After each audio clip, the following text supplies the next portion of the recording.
আসসালামু আলাইকুম, welcome back my Sadia রান্নাঘর চ্যানেল। আজকে আমি তৈরি করে দেখাবো চিকেন রোল। চেষ্টা করছি চিকেন রোলের A to Z টিপস সহকারে পারফেক্ট রেসিপি আপনার সাথে শেয়ার করার জন্য।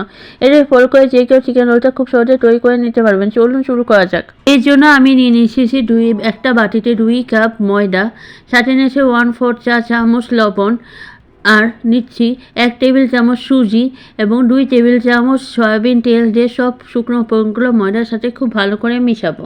আমি এখানে অল্প অল্প করে পানি দিয়ে ময়দাটা সব ডো তৈরি করে নেব। এখানে আমি সুজি ইউজ করছি ময়দার ডোতে। এই সুজি দিলে চিকেন রোলটা খুব ক্রিস্পি হয়, এই জন্য আমি সুজি ইউজ করেছি। অল্প করে পানি দিয়ে আমি ময়দার একটা সব ডো তৈরি করে নেব। আমার ময়দার একটা সব ডো তৈরি করা হয়ে গেছে। এখন একটা র্যাপিং পেপার দিয়ে আমি এই ময়দার ডোটা খুব ভালো করে ঢেকে দিব 30 মিনিটের জন্য। চিকেন রোলের জন্য আমি নিয়েছি 250 গ্রাম চিকেন। এর মধ্যে দিয়েছি 1 চা চামচ আদা বাটা, 1 চা চামচ রসুন বাটা দিয়ে দিচ্ছি, 1 চা চামচ জিরা গুঁড়া, 1 চা চামচ লাল মরিচ গুঁড়া, 1 চা চামচ শাহি গরম মশলার গুঁড়া। এবার সবগুলো উপকরণ ভালো করে মেখে নিচ্ছি। চুলায় একটা হাঁড়ি বসিয়ে 2 টেবিল চামচ রান্নার সয়াবিন তেল নিয়ে নিচ্ছি। তেলটা একটু গরম হলে দিয়ে দিচ্ছি চিকেন, দিয়ে দিলাম। এবার চিকেনটা তেলে 4-5 মিনিট ভেজে নিচ্ছি। এখানে চিকেনের বেস্টটা পার্টটা ইউজ করছি, তাই চিকেনটা ভাজতে খুব একটা সময় লাগবে না। চিকেন সেদ্ধ হওয়ার জন্য চিকেনটা 4-5 মিনিট ভেজে নেওয়ার পরে আমি মেজারমেন্ট কাপে 1.5 কাপ পরিমাণ পেঁয়াজ কুচি দিয়ে দিলাম, আর দিয়ে দিলাম কাঁচামরিচ 1 টেবিল চামচ, সয়া সস 1 টেবিল চামচ, স্বাদ মতো লবণ।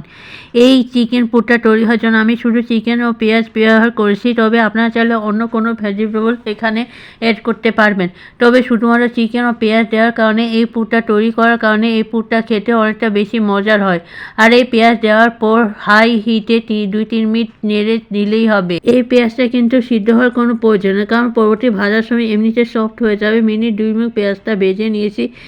এবার একটা বাটিতে 2 টেবিল চামচ কর্নফ্লাওয়ার নিয়ে নর্মাল টমাটায় 1 টেবিল চামচ পানি নিয়ে ভালো করে মিশিয়ে নিচ্ছি। ভালোভাবে কর্নফ্লাওয়ার ভালো করে মিশিয়ে নেওয়ার পর কর্নফ্লাওয়ার মেশানো পানি ও চিকেন ও পেঁয়াজের পুরের মধ্যে দিয়ে দিলাম।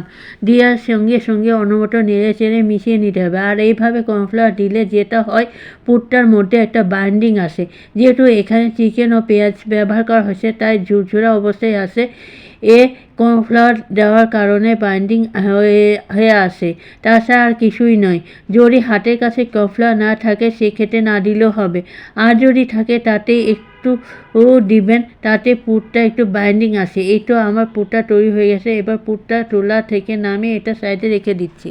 30 মিনিট পর ময়দার ডোয়ের র্যাপিং পেপার খুলে নিলাম, আর ময়দার ডোতে অনেক সফট হয়ে গেছে। আর ময়দার ডো ভালো করে আবার বটে নিয়ে আবার কয়েকটি লেচি কেটে নিচ্ছি। ময়দার একটা লেচি নিয়ে তাতে কিছু পরিমাণ ময়দা ছিটিয়ে আমি একটা ভালো পাতলা রুটি বেলে নিব। এক সাইডে দিয়ে দিচ্ছি চিকেন পুরটা, যেটা প্রথমে রান্না করে রেখেছিলাম। পুরটা দেওয়ার পর রুটির সাইডের অংশটুকু উঠিয়ে দিতে হবে। আমি কাজটা কীভাবে করছি আপনার কাজটা দেখে বুঝতে পারছেন। এখন মাঝখানটা আটকিয়ে ভালোভাবে রোলটা তৈরি করে নিতে হবে। এই তো হয়ে গেল আমার চিকেন রোল। এইভাবে আমি সবগুলো চিকেন রোল তৈরি করে নিয়েছি। পর আমি সবগুলো চিকেন রোল সুজির মধ্যে গড়িয়ে কোট করে আমি একটা প্লেটে তুলে নিয়েছি। ওগুলো ভেজে নেবে, জাস্ট রোলগুলো ভেজে নেওয়া যাক। চুলায় একটা ফ্রাই প্যানে বেশ কিছুটা তেল গরম করে নিয়েছি। তেলটা গরম হয়ে যাওয়ার পরে আমি এক এক করে রোলগুলো ছেড়ে দিচ্ছি। রোলগুলোকে আমি মাঝে আছে ভেজে নেব। চেষ্টা করি রোলগুলোকে মাঝে আছে ভেজে নেওয়ার জন্য, এতে করে রোলগুলো একটু সমানে ভাজা যাবে। রোলের উপর অনেক বেশি ক্রিস্পি হবে। তো একটা ভেজে নেওয়ার পরে এগুলোকে উল্টে দিতে হবে। একটা সাইড হয়ে যাওয়ার পরে আমি এগুলোকে উল্টে দিচ্ছি। এর মাঝে 2 সাইড ভেজে নেওয়া হয়ে গেছে। এখন এগুলোকে তেল থেকে তুলে নিচ্ছি।